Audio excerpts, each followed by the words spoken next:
So Apoorva, you are a unique company here today. You got into Y Combinator after it started. So talk to us about how that happened. Yeah, so getting into Y Combinator is hard enough, and I applied 2 months late. Y Combinator had already started, and This was June? Yes, and it was 2 weeks into it. 2 dinners had already passed, and that's when I applied. The chances were very low of me getting in, so I knew I had to do something that no one else had actually done before. So what I did, my product Instacart is basically grocery delivery on your iPhone. You order from your iPhone, and we deliver it to you. That was Apoorva Mehta in 2012, talking about being accepted by Y Combinator, which is a Silicon Valley kind of Shark Tank venture capital fund that will, if you pitch to them, they will support you for a piece of the action, like all the VC groups. And Y Combinator has tried to start up, thousands of companies. They've had some successes.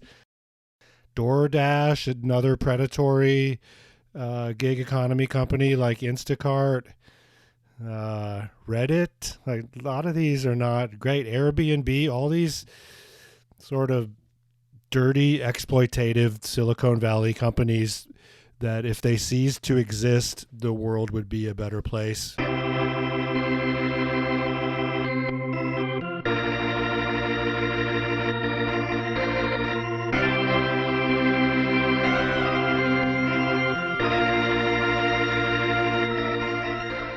Hey, it's Alex, your host for Doomed Planet, the podcast, episode 102, Instacart's disastrous I.P.O. Yes, they've announced or tried to have an I.P.O. a few times.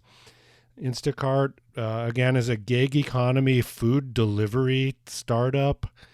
It's basically a piece of software, an algorithm that exploits underpaid workers who are not unionized, use their own vehicles, and really have no connection to each other. No one ever sees another. It's not like you're together at work and you can organize. They're all lonely out there competing for these ridiculous exploitative orders.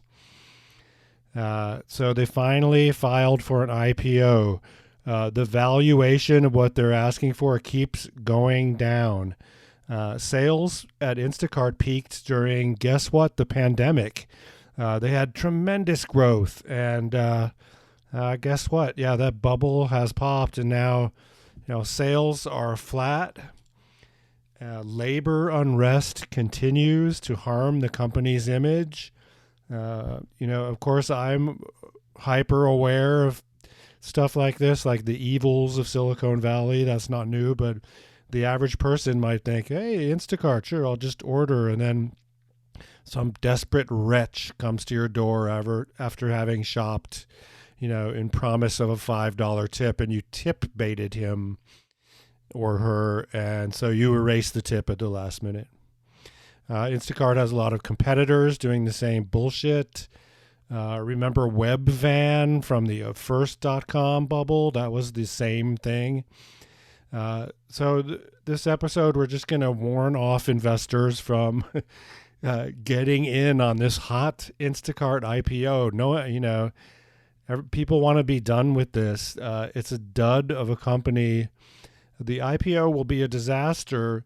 But the founders, like Apoorva Mehta and early investors, these VC people, they're going to probably cash in. It's not going to be huge. But guess who will get nothing?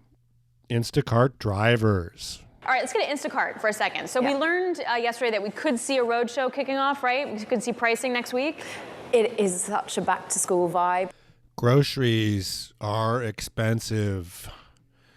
The major food monopolies used the pandemic as an excuse to jack up prices.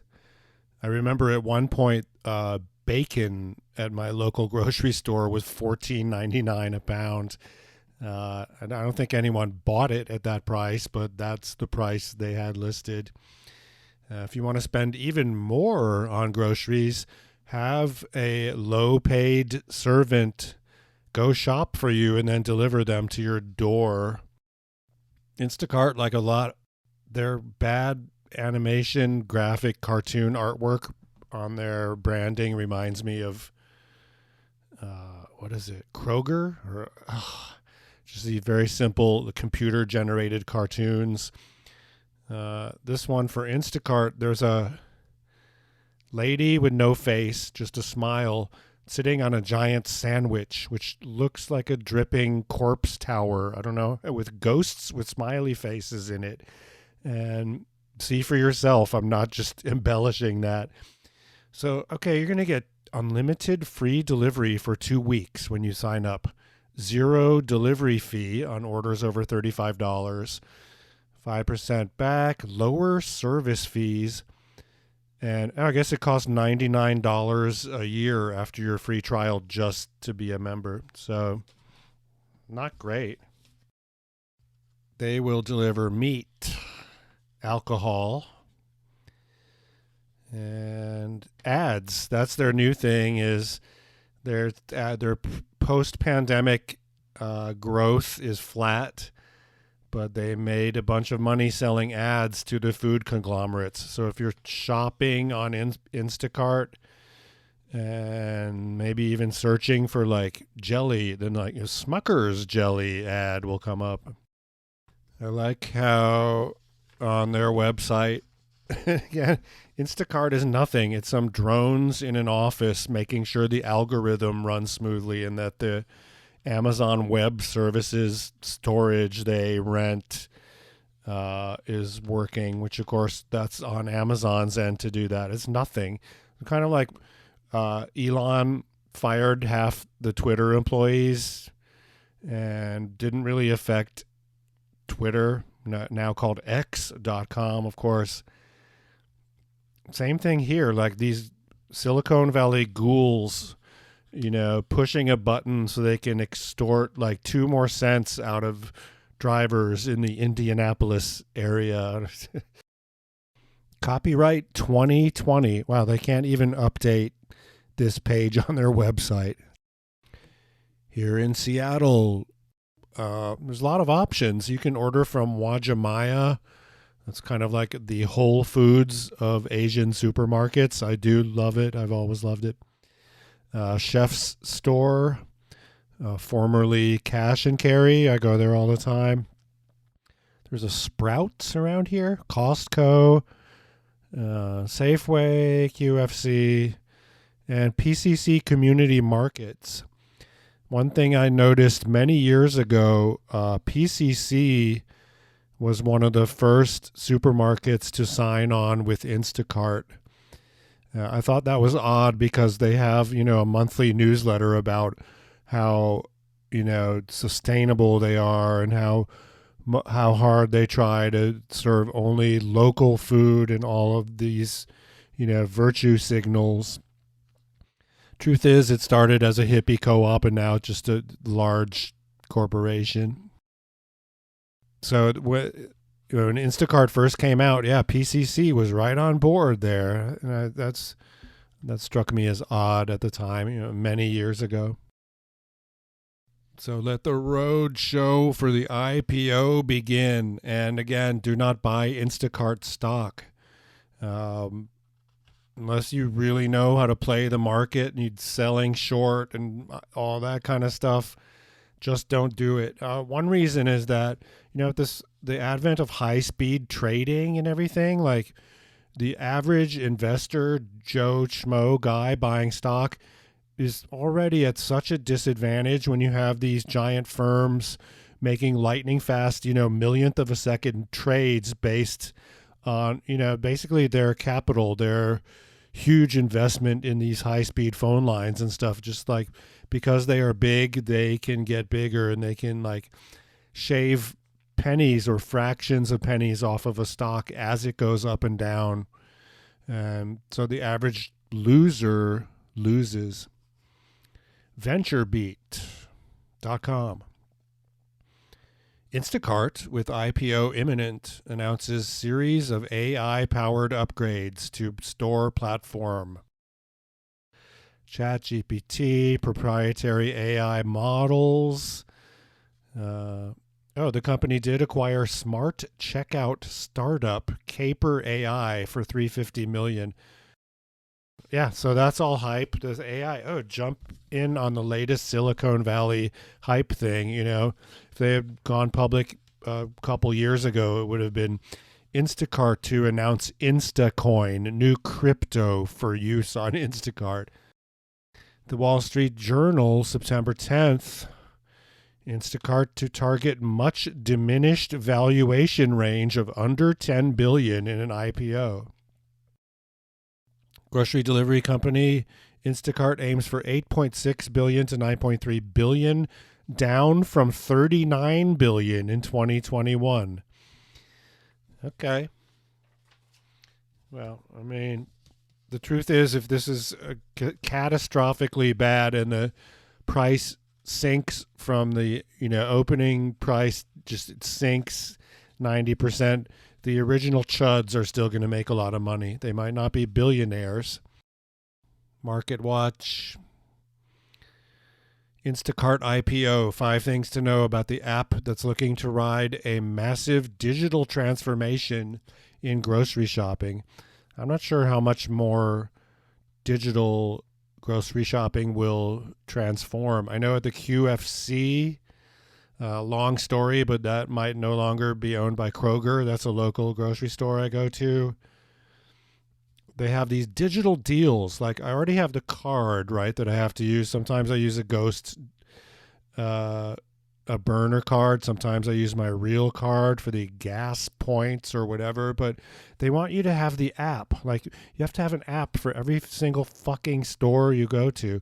So then you can get these digital deals when you whip out your phone and read a QR code or check out with your phone. And like, I drew the line at that. I'm not doing that. I don't think they're being successful in getting people to do that. I.P.O. report. Grocery delivery app Instacart hopes to capitalize on it. Okay. A stock market debut for Instacart, founded in 2012, will come after the company last year shelved its plans to go public after fears of a tech industry slump. Average Instacart made $7 in gross profit per grocery store order. They don't do anything. That's literally a computer in a room making that $7 while a real person in the physical world is out there doing the work. Higher grocery prices have weighed in on orders. So people don't want to pay the Instacart markup and possible tip and fees and everything, and the $99 a year Instacart Prime membership when they can just go to the store or maybe get out in the real world. The company wants to make more money from ads, but advertisers are cautious. Ad revenue and other revenue hit $400 million during the first half of this year. Wow. Its customers are big grocery chains, but top 3 customers make a large chunk of its sales. Costco, Kroger, and Albertsons. If I haven't mentioned yet, Amazon or Whole Foods, owned by Amazon, dropped Instacart. The other interesting thing, it does have backing from PepsiCo Incorporated, which is buying $175 million of Instacart's Series A redeemable convertible preferred stock in a private placement. So that's kind of like, okay, the founders and the VCs are in, and then before the general public gets a piece, PepsiCo is going to come in. I don't know if that's going to work out, though. All these big grocery chains can cut Instacart loose, too. So Albertsons and Instacart have been talking for about 4.5 years now. But ever since the Amazon Whole Foods deal happened, things are very different. It's a turning point in the entire industry. And effectively, after that deal happened, we were every major retailer's first call. Apurva Mehta, the founder of Instacart, he stepped away as CEO recently. New CEO is Fiji Simo. She told AP News that online grocery has tremendous potential. This is ahead of their IPO. The U.S. grocery market is $1 trillion industry, but only 12% of sales are made online. She expects that to at least double over time. What the time frame is, we'll never know.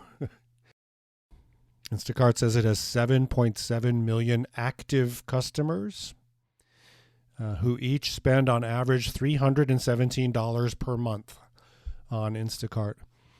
This is something, sure, this would be useful if you don't have a local delivery service, which you should in your town, and you're housebound or disabled or something. Otherwise, an able-bodied person should get the hell out of the house and not support this sort of company. Just, it's not good for society. Any of these Airbnb, Uber, any of these predatory gig economy companies, nobody wins here, except, of course, the founders and the VCs. Instacart faces pressure. Of course, you have to release the statement before you file for an IPO with all the down on the upsides. Instacart faces pressure from competitors, food price inflation, DoorDash and Uber Eats. Growth in advertising has been a priority for Simo. She was a Facebook executive in charge of, and I kid you not, the Facebook pivot to video, this empty hype cycle where Facebook encouraged all these other third-party media companies to, start up video production. That's what we're going to emphasize in our algorithm. That didn't work out. Podcast shout out. Podcast shout out goes to Paris Marks and his wonderful podcast, Tech Won't Save Us. Silicon Valley wants to shape our future, but why should we let it? Every Thursday, Paris Marks is joined by a new guest to critically examine the tech industry, its big promises, and the people behind them. Good stuff. Billionaire.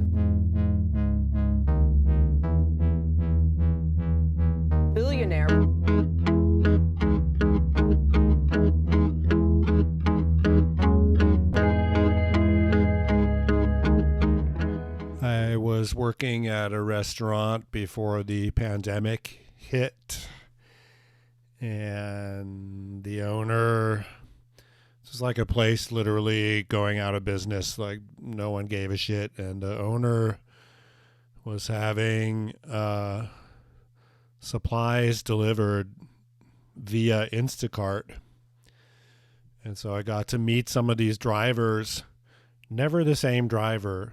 No, that's not part of the business plan. Like, they rotate through so many people that hate it and don't do it again, or you just never see them again. And there were a lot of recent immigrants who were pretty happy. I'm using my uncle's car and I'm making a lot of money doing this compared to in my country, which is a police state or whatever, and everyone is impoverished. So there's that. But of course, low wage, non-union, no benefit immigrant labor. Yeah, a lot of industries run on that.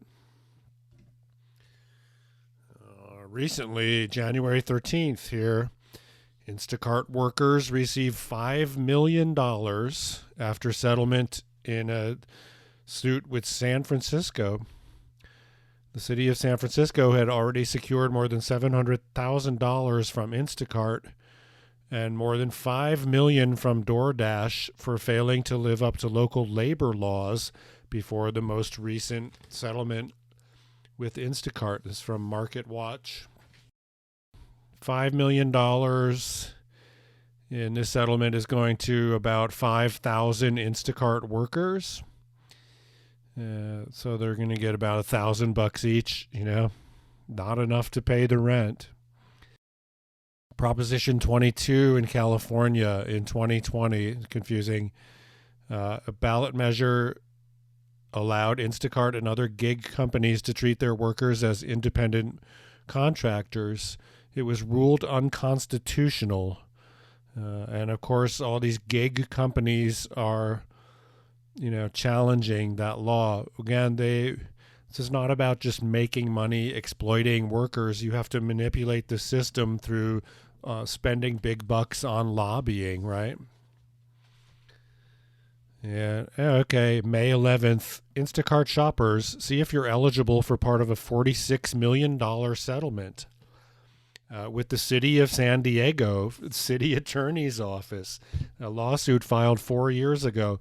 Hey, Instacart investors, do you think there are other cities in line, to get settlements from Instacart? How is that going to affect their bottom line? Apurva Mehta, talk about this guy. One of the big myths is that he was part of 20 failed startups.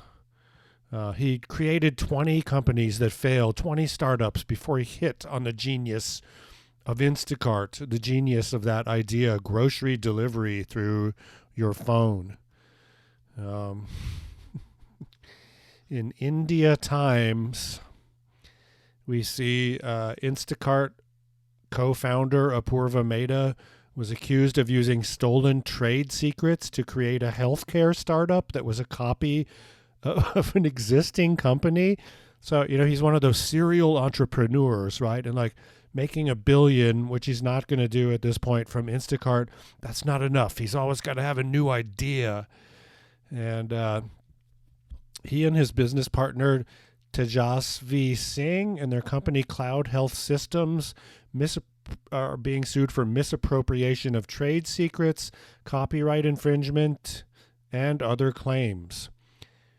The company suing them and Mehta's company promote weight loss. God, what an incredibly cynical thing.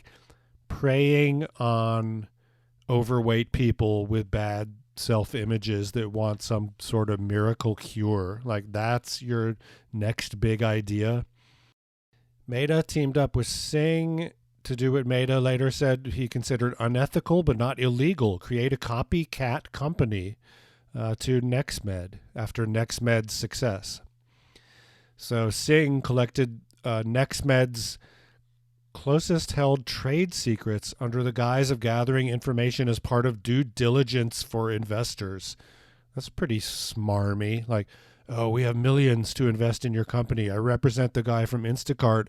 But before we invest, can you give us some info? And then they steal it to raise their own company or to start their own company, which has already raised $30 million from 2 VC firms. Helio Logistics Incorporated versus Meta, U.S. District Court, Southern District of New York. This guy, so he's an Amazon guy, right? That's part of Meta's myth. He worked at Amazon, which is an asshole company. Everything Amazon does is predatory, parasitic, and evil. Here in the Los Angeles Times, back in 2017, Apurva Mehta had 20 failed startups before Instacart by Tracy Lien.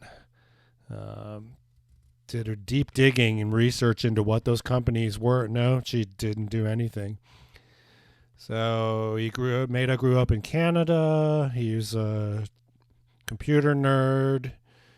He was at the University of Waterloo. Then he worked for Qualcomm and BlackBerry and even did a stint at a steel factory. I'd love to hear more about that, but again, she's just taking his word for he's interviewing him and just, you did? Okay, no need to fact check that. Dad, why did you bring me to a gay steel mill? I don't know. Mehta moved to Seattle to be a supply chain engineer at Amazon. Isn't that what Amazon is. He developed fulfillment systems to get packages from Amazon's warehouses to customers' doors. Isn't that just a basic description of what Amazon does? But again, that's where he learned the secrets of how to deliver a package to an address. Wow, brilliant. During those years, the Los Angeles Times continues, he liked to build software and he wanted to be challenged. After 2 years at Amazon, because he's vested, right? Every 6 months or a year, you get some stock in Amazon. So after 2 years, he's like, fuck this. I'm vested and I've got making my salary cap and it's an asshole company. I'm out of here. With no other role lined up, he quit his job. We know what his role is. He's going to become a tech entrepreneur. 20 companies. Maida spent the next 2 years putting his learnings into practice. He estimates he started 20 companies before founding Instacart. He tried building an ad network for social gaming companies. He spent a whole year developing a social network specifically for lawyers. I knew nothing about these topics, but I like putting myself in a position where I had to learn about an industry to solve problems they may or may not have had. That's a great Silicon Valley startup thing. Like, let's come up with a problem that doesn't exist. We'll create a problem. Like, how does someone rent out their apartment? Oh, I guess they need an app for that. How does someone hail a taxi? The old way wasn't good enough. Let's just have an app for that.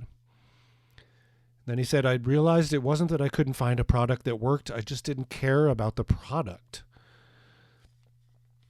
That led him to lesson number 3. Solve a problem you really care about. With 20 failed startup ideas under his belt. Again, I spent some time looking into this, trying to find even one of these startups that failed that was more than like a pitch deck and a crappy website. Nothing. Maida put some thought into the problems he experienced day to day. He lived in San Francisco. He didn't own a car, and he loved to cook, but he couldn't get the groceries he wanted in his neighborhood. Okay, good timing here, sort of. Like, dude, you should have had an IPO while the IPOs were hot. So 2012, that was a long time ago. People were ordering everything online.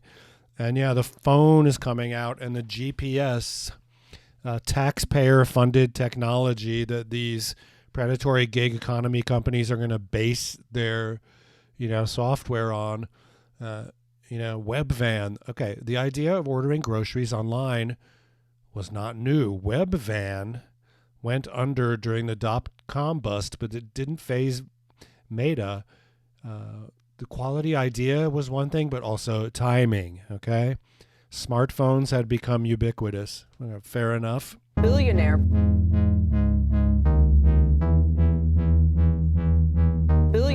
A class action lawsuit in 2015 alleging that workers who shop for and deliver groceries were misclassified as independent contractors. Yeah, that's the whole business plan. Advice from Apurva Maida. Most startups fail, and those who start a company for the sake of starting a company are even more likely to fail. The reason to start a company is to bring a change that you strongly believe in to this world. You really have to do this. Maida lives in San Francisco. He's an avid reader and enjoys biking in the city. What a Renaissance man, multi-dimensional personality. Look, he's pure evil, yeah, motivated by money above anything else and willing to, step over thousands of low-paid workers to get to his position. But seems like a nice guy you want to party with. He's still relatively young. He's always smiling, so. I sat down with founder and CEO Apurva Mehta in a rare and exclusive interview we started on the early days of the pandemic. every part of our system had to be scaled. We had engineers and product managers and designers working, 24/7 in many cases, just to be able to make sure that we were able to accept orders and deliver orders during that time.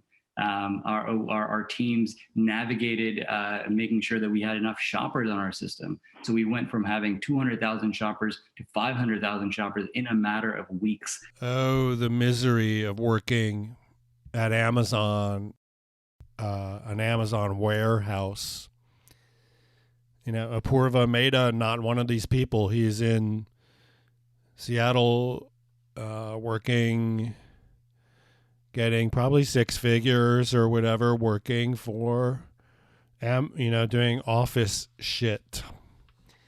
We don't have to go into the misery that these people now all over the world suffer as they toil away alongside robots in these massive Amazon warehouses. Apurva Mehta is a fairly common name, by the way. Yeah, there's an Apurva Mehta who's a CEO of like a Bollywood media company. Forbes, on September 10th, Forbes lists Apurva Mehta as his real-time net worth $1 billion. He's number 2,551 on the list of top world billionaires. Boy, you want to solve some of our problems in this world? People should take a look at that list real hard and see what we can do with these people. Maybe make them pay taxes before the guillotine is rolled out, just to make sure they pay. He's the executive chairman of Instacart, no longer the CEO. September 10th, they were valued at $13 billion. That keeps going down day after day. He's born in India, lived in Libya. He's not a poser. I mean, really interesting life. Traveled, really good student, really good software engineer. Left Amazon to become an entrepreneur in 2010. That's 13 years ago. So, normally the trajectory for these Google or whatever very successful tech companies, like 5 to 10 years. And his wealth history, there's a graph shows it going down. After the I.P.O, it's going to go down further. Looking for articles critical of Instacart in the tech press, sort of a fail, or in the mainstream media, Washington Post or whatever, like they mostly take at face value this roadshow mentality, like pump and dump this, let's look at how great this company is and we'll put a positive spin on it, and why not? I'm thinking of GeekWire, based in Seattle. This is an online tech news company. The business model is reprint tech companies' press releases and whatever. And again, the media is so decimated. I think GeekWire, it's like 4 people. And of course, Google has died. Search has died. It's so crappy now. Looking for, Instacart scandals. Well, you're going to get the drivers are ripping off people. Instacart scam leads to 2,800 Kroger bill and no delivery. Some Instacart customers are losing hundreds of dollars to scammers. Remember in the late 90s, mylackey.com. Seriously, at least Instacart, is not named my low paid servant delivery service.com. MyLackey, same thing, go online and you need your laundry done and some milk from the grocery store, and then some lackey will come get it. Instacart's website, like the driver interface or their general website, very primitive. I love how they brag that they are proud to be a guiding partner to Feeding America, the nation's largest domestic hunger relief organization. To date, we have donated over 11 million meals. Feeding America, just so you know, the CEO is a former Walmart executive and gets paid $1 million a year. And that's of the 3 good deeds on their Instacart website. The third is second, Partnership for Healthier America, 10 million, produce, whatever. And then No Kid Hungry. In partnership with No Kid Hungry and the University of Kentucky, we kickstarted a research project to better understand how we can improve online grocery to meet the needs of low-income families.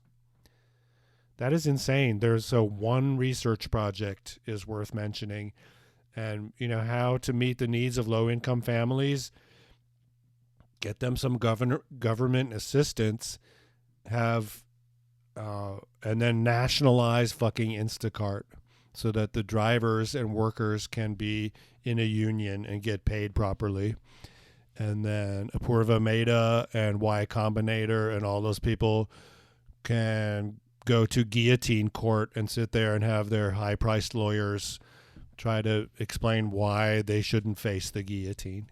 Find out more at doomedplanet.com. Michael Moritz is on the board of Instacart.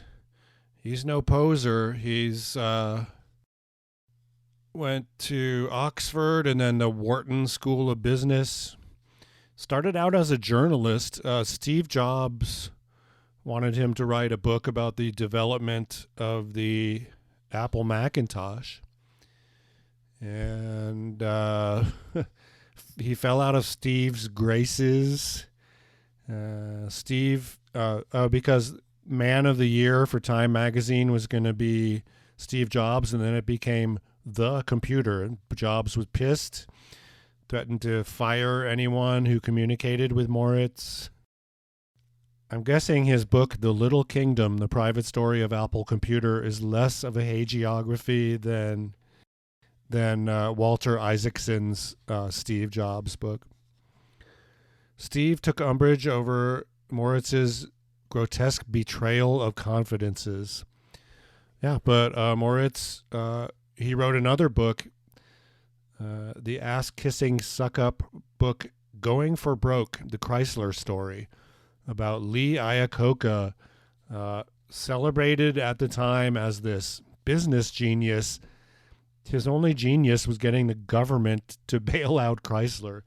But he joined Sequoia Capital in 1986. So you're right in there 10 years before the massive blow up of tech stocks.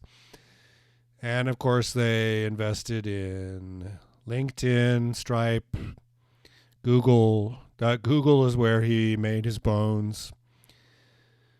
And it's just one of Instacart is just a blip on his radar, really. He's married to American novelist Harriet Hyman. I had to look her up. She wrote one book in 1986, and now she's a sculptor, an artist. Rich people can do whatever they want. Now, is she going to get wide recognition for her work as a author or artist? No.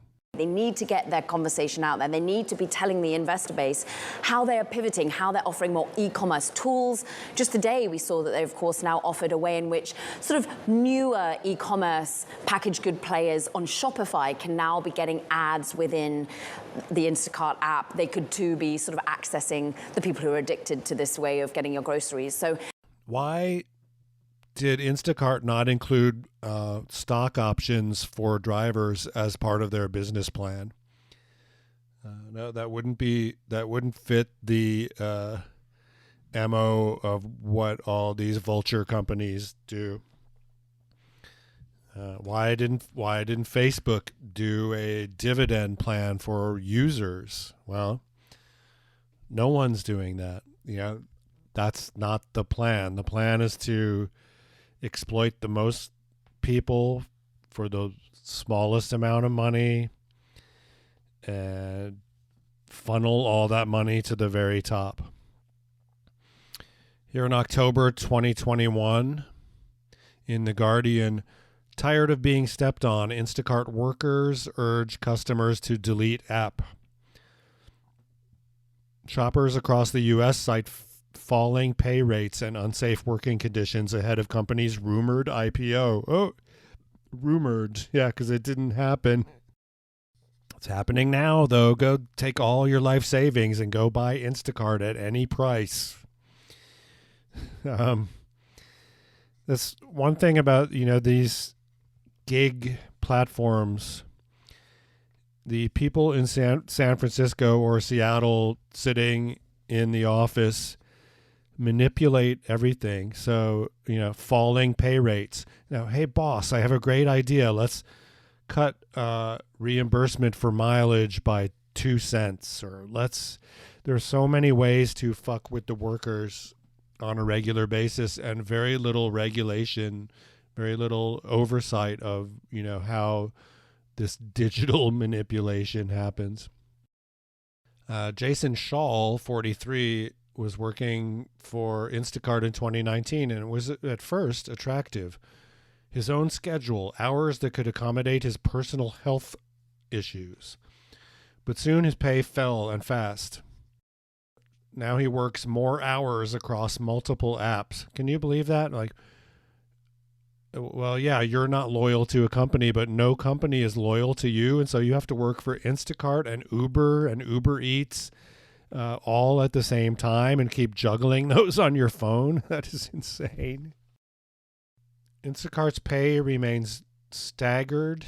Oh, one thing they did is bundle multiple orders together, forcing workers to shop for multiple orders at different addresses. So instead of getting an alert on your phone, go to Safeway and shop and deliver to this address, it's go to Safeway, shop, go to this second store and shop and deliver to 2 different addresses.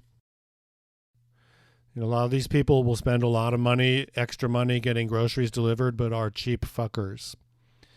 And if you've worked in the service industry, the richer you are, the less you tip, if you tip at all. Also, there's unfair ratings from customers. So you're at the mercy of the worst assholes, people that will rate the delivery guy for some misdeed. And, of course, there are carjacking and violence inflicted on gig workers. Wow, I need some fentanyl because I've run out. I've got enough for tomorrow, but what I'm going to do is borrow my brother Jim's car and do a couple Instacart orders. And hopefully I'll get through that. Or, I just arrived here from Ethiopia. My family was killed. I'm living with my cousin in his basement, and Instacart is the greatest thing, but now my cousin won't let me use his car anymore.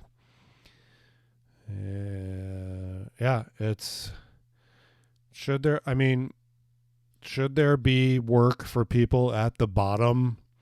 No. I think in a just society, get people a decent living wage regardless of what they do. If the pandemic taught us anything, it's that these people that are in jobs that were considered lower class, restaurant workers, grocery workers, delivery people. No, those are the essential jobs. Right. I've been a Instacart shopper since 2019. Proud to say that I've never delivered an order. I just enjoy watching the batch opportunities come up. And I thought, maybe I'll deliver an order just to see what happens for this episode, but no. Endless examples online you'll see of lowballing crazy Instacart orders. Here's one. You're going to get paid $17.96, again, using your own car, your own gas, and your own insurance, to shop for 42 items at the Metropolitan Market and drive about 6 miles. That's not even, in Seattle, if that takes you an hour, it's not even legal minimum wage. There's a great account on Twitter, Y Disassembler, get it? The Y Combinator parody, saying, I don't really understand Instacart. Reading about the I.P.O, it looks like they've changed the whole focus of it from gig work to an ad network. Again, sales are flat, deliveries are flat, but the ad sales are up. And then a lot of the profit they announced, because they just turned a profit, was based on this one-time tax write-off. Yeah, so they're an ad network. What is that? So Y Disassembler, says Instacart is a straggler of the 2010s bubble. Early investors just want to dump it. It looks bad. They lowered by 75% from the last valuation. And here's the essential part, early investors like Y Combinator and the founders will still make close to $1 billion on a $150,000 investment in 2012. And if it crashes after, that's okay. If you had a couple $100,000 in 2012 that you want to sit on for 10 years, you can make $1 billion. Of course, most of these shit-ass companies don't ever get to the I.P.O phase and fail. On the Instacart blog here, wow, company newsroom, increasing access, affordability, and SNAP to families.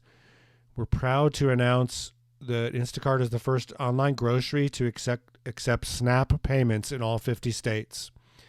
SNAP, again, is food stamps.